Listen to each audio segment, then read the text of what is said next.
है भारत का प्रसिद्ध नगर इलाहाबाद।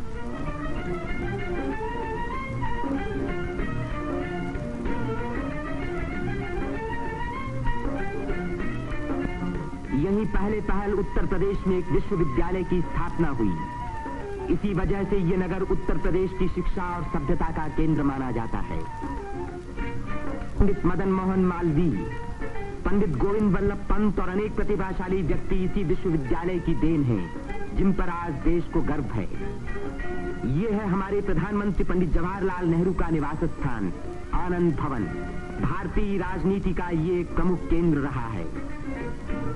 इस नगर को तीर्थराज प्रयाग भी कहते हैं। यहीं गंगा और जमुना का संगम है। इसी संगम में गुप्त सरस्वती नदी भी आकर मिलती है। इसीलिए इस स्थान को त्रिवेणी संगम कहा जाता है। त्रिवेणी बहुत पुराने जमाने से भारत का एक पवित्र स्थान माना जाता है। सृष्टि की रचना की शक्ति प्राप्त करने के लिए यहाँ ब्रह्मा ने यज्ञ और तपस्या की। लक्ष्मी की प्राप्ति के लिए विष्णु ने भी यहीं तपस्या की। यहीं स्नान करके भगवान शंकर ने त्रिपुर राक्षस के वध करने की शक्ति प्राप्त की। और यहाँ महात्मा बुद्ध ने संसार को सत्य का संदेश भी सुनाया। समुद्र मंथन के बाद जयंत के अमृत का घड़ा लेकर जाते समय एक अमृत कण छलक कर यहाँ गिरा और तभी से इस स्थान पर कुंभ मेले का महान पर्व आरंभ हुआ। इस वर्ष भारत का सबसे बड़ा कुंभ मेला इसी स्थान पर हुआ। इस मेले में लगभग 1 करोड़ व्यक्ति त्रिवेणी में स्नान करने के लिए आए। सदियों की गुलामी के बाद स्वतंत्र भारत का ये पहला कुंभ मेला था। त्रिवेणी में स्नान करके तन, मन और आत्मा को शुद्ध करने के लिए ही यात्रियां आते हैं। योगी और सन्यासी, गरीब और अमीर सभी प्रकार के लोग यहाँ इकट्ठे होते हैं। कुंभ मेले के मौके पर देश के नर नारी एक दूसरे के धार्मिक विचारों से परिचित होते हैं।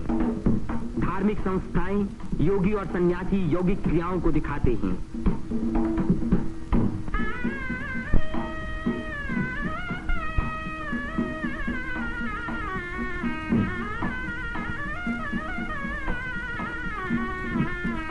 धार्मिक विचारों पर तर्क वितर्क होते हैं और देश के गौरवपूर्ण प्राचीन रहस्यों का उद्घाटन होता है। यहाँ के सुंदर दृश्य प्राचीन भारत की महत्ता की याद दिलाते हैं।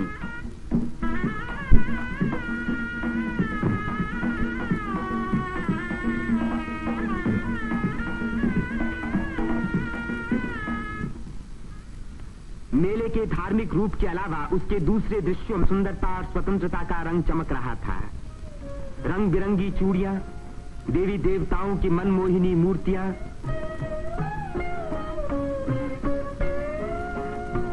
हरी जपन की मालाएं, सिंदूर और चंदन के ढेर, औरतों के साज श्रृंगार, बच्चों के खेल खिलौने, लाल बुझक्कर मिट्ठू मियां। तीर्थ यात्रियों की सुविधा और सुरक्षा के लिए और स्वतंत्र भारत के इस महान पर्व को सफल बनाने के लिए उत्तर प्रदेश सरकार ने अपनी ओर से कोई कसर उठा न रखी। मेला शुरू होने के कई महीने पहले से ही सरकार की ओर से तैयारियां शुरू हो गई थीं। उबड़ खाबड़ जमीन को समतल बनाने के लिए बुलडोजर जैसी बड़ी बड़ी मशीनों से जमीन की सतह ठीक की गई।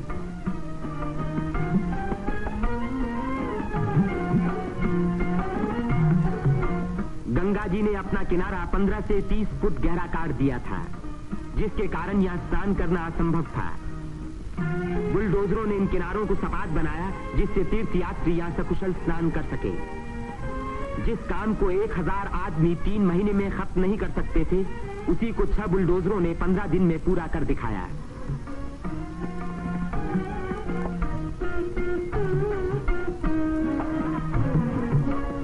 फौजी इंजीनियरों ने सड़कों पर बिछी रेलवे लाइनों के ऊपर पुल बनाने में बड़ी मदद की।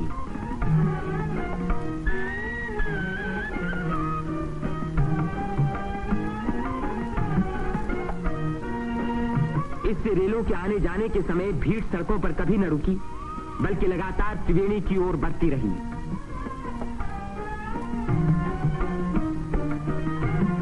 जगह की कमी के कारण ज्यादा लोगों के रहने का इंतजाम गंगा के पूर्वी तट पर झूसी की ओर किया गया। वहां से शेष मेले तक आने के लिए भारतीय सैनिकों और उत्तर प्रदेश सरकार के सार्वजनिक निर्माण विभाग ने पीपों के 6 पुल बनाए। कुंभ मेले के इतिहास में यह पहला मौका था जबकि यहां बिजली लगी। 1000 बिजली के खंभे लगाए गए, जिनके लिए 160 मील से अधिक लंबी तार लाइन इस्तेमाल हुई। उत्तर प्रदेश के स्वास्थ्य विभाग ने यहां सफाई का बड़ा अच्छा बंदोबस्त किया। चारों तरफ मशीनों से लगभग 250 मन डीडीटी का भारी छिड़काव किया, जिसके कारण मेले में मच्छरों व मक्खियों का नामो निशान बाकी न रहा। मेले के आरंभ से ही सरकार ने हैजे के टीके लगवाने का प्रबंध किया। यात्रियों को सलाह दी गई कि वे मेला क्षेत्र में आने से पहले टीके लगवा लें। कदाचित इसी व्यवस्था के कारण मेले के मौके पर कोई भी रोग नहीं फैला। इतनी भारी भीड़ भाड़ के मौके पर आमतौर से दुर्घटनाएं हो जाया करती हैं। इन दुर्घटनाओं का सामना करने के लिए उत्तर प्रदेश सरकार ने चिकित्सा एवं स्वास्थ्य विभाग की एम्बुलेंस गाड़ियों से घायल और बीमार यात्रियों को तुरंत अस्पताल पहुंचाने का पूरा प्रबंध किया। 9 अस्थायी अस्पताल देरों में खोले गए, जिनमें 228 रोगियों को रखने का इंतजाम था। गरीब रोगियों को खाना मुफ्त में दिया गया। राशनिंग विभाग ने यात्रियों की सुविधा के लिए यहां आटा, शक्कर, मिट्टी का तेल और अन्य जरूरी सामान का भारी स्टॉक जमा किया, जिससे इन चीजों की कीमतें न बढ़ पाईं। इसी प्रबंध के कारण हर व्यक्ति को सस्ते मूल्य पर अपनी इच्छा का खाना मिल सका।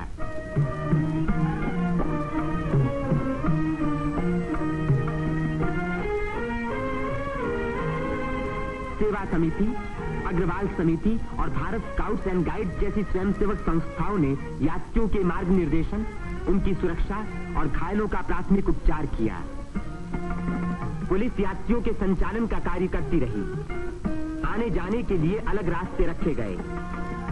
भीड़ को काबू में रखने के लिए चलते फिरते वायरलेस सेटों का इस्तेमाल किया गया।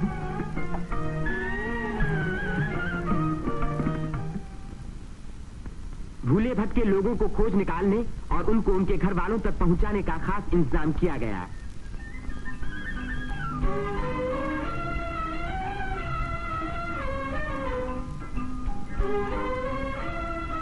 मेले में लाउड स्पीकरों का एक जाल बिछा दिया गया, जिससे भटके हुए लोगों का नाम पुकार पुकार कर उनको एक स्थान पर इकट्ठा किया गया। मेले के आरंभ होते ही उत्तर प्रदेश के मुख्यमंत्री पंडित गोविंद वल्लभ पंत ने मेले के बंदोबस्त का मुआयना किया। इस तीर्थ स्थान पर जमा हुए लाखों मेहमानों के सुख सुविधा की उन्हें बड़ी चिंता थी।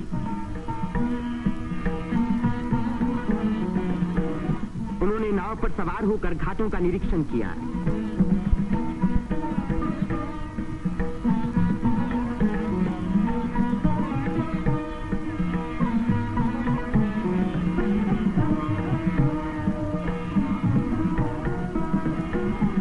उन्होंने पीपे के पुलों को भी देखा।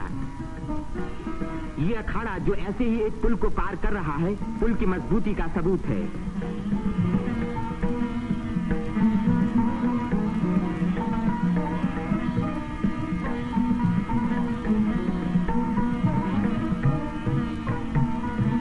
हमारे प्रधानमंत्री पंडित जवाहरलाल नेहरू ने भी मेले के इंतजाम का निरीक्षण किया।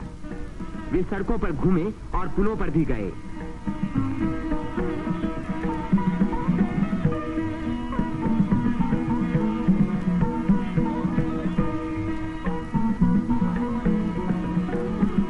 उन्होंने अन्य स्थानों को भी देखा भाला।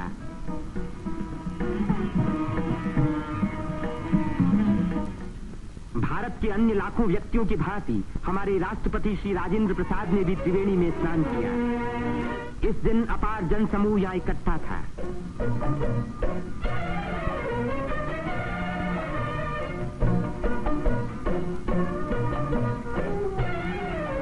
हर घाट पर लोगों की भीड़ स्नान कर रही थी। उसमें नया जोश था और नई उम्मीदें थीं।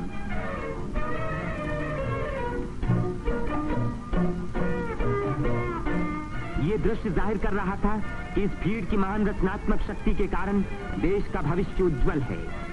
उसकी इसी शक्ति के कारण हमारी उन्नति के बड़े से बड़े कार्य अवश्य सफल होंगे।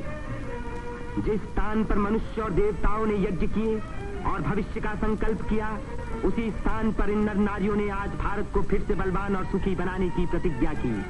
और भारत की स्वतंत्रता को अमर रखने के लिए अपने शरीर में एक नए प्राण को जन्म दिया।